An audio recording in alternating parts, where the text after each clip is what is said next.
Now at 11, 1 year after the unthinkable happened, the Appomattox community continues to stand strong. The recovery process still underway after a deadly tornado ripped through the area. We will capture a larger group of people looking for graduate programs as well as we do for our international students. And we think both of those things are very important. Plus, a new name for Lynchburg College sparks a new era for the school. How people are reacting to the change. Good evening, and thank you for joining us. I'm John Carlin. And I'm Lindsay Ward. Appomattox County has made major strides over the past year to rebuild and bring life somewhat back to normal. There are still signs, however, of the violent tornado that ripped through the county. Pieces of twisted metal and parts of homes and personal belongings are still piled up in fields. But everyday life prior to the tornado has returned. Back to normal.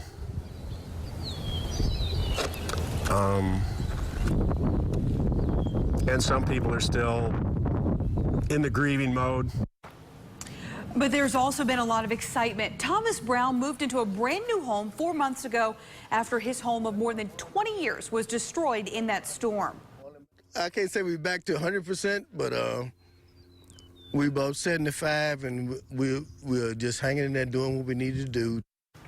Now, the one thing people in the community say got them through the toughest days, weeks, and months that would follow the devastation was the support from people who lent them a helping hand.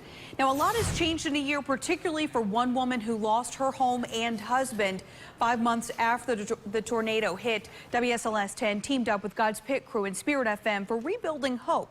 It was a partnership to get Nancy Harris, who lost everything, out of a hotel and back into a place of her own.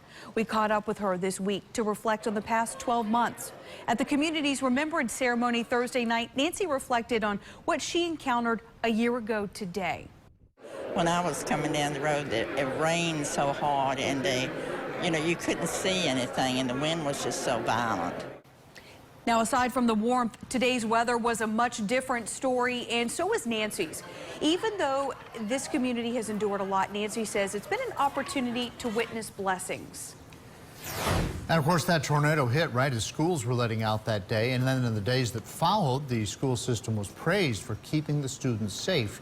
The students were held at the school and not allowed to leave, with some not even having homes to go back to. And we had staff here who had no idea whether their home was safe or not. They all pretty much knew where their children were, but they had no idea whether their own home was in jeopardy or not. And everybody came together for the kids that we had in this building. It's amazing when you think about it. Cybers says the staff would not change anything they did, but when the weather radio goes off, they do give it more attention than they did before, that's for sure. Well, a man's in the hospital tonight after falling from the Cascades in Giles County. That's a waterfall. According to a Giles County Rescue Squad member, the man fell this evening about 4:15 while he was climbing the falls. We're told he has severe injuries, but the Rescue Squad member does not think they're life-threatening. The Giles County Sheriff's Department says the man was there with a group of college-aged adults. Lynchburg College is now the University of Lynchburg. The name change was made final by the Board of Trustees this afternoon after an entire day of deliberation. WSLS 10's Rob Manch was there for the announcement and brings us all the details. Lynchburg College will now be represented under a new name, the University of Lynchburg. It's a move that President Guerin says will help represent the school's growing graduate program, but it's a decision that not everyone on the Board of Trustees agreed with. You must make a clear and accurate statement about the range of programs you offer. It is transmitted through the name of the University of Lynchburg. President Kenneth Guerin defended the name change for what is now the University of Lynchburg Friday, saying it was long overdue. There were 5 schools, 5 private institutions, that were larger than us, and all of them carried the name of university. There were 8 schools, smaller in population than us, that also carried the name of university. Still, Trustee Board Chair Pauline Flint says it was hard to reach consensus. Those who were against it were worried about our changing who we are, the basic culture of Lynchburg College. And I think they came to, most of them came around to see that that's not going to be the case.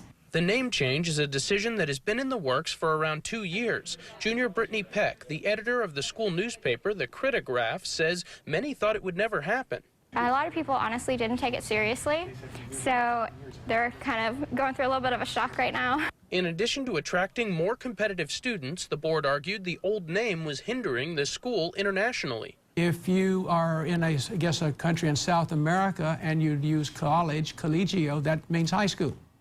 If you go to other countries in Korea or over into India and so on, if you use the word college, they basically think of you as a junior college. We get to expand our cultural diversity, which is one of the main things that's been the college has been striving for since I've been here. Peck says while many students and alumni are still partial to Lynchburg College, the new name will help the school move forward.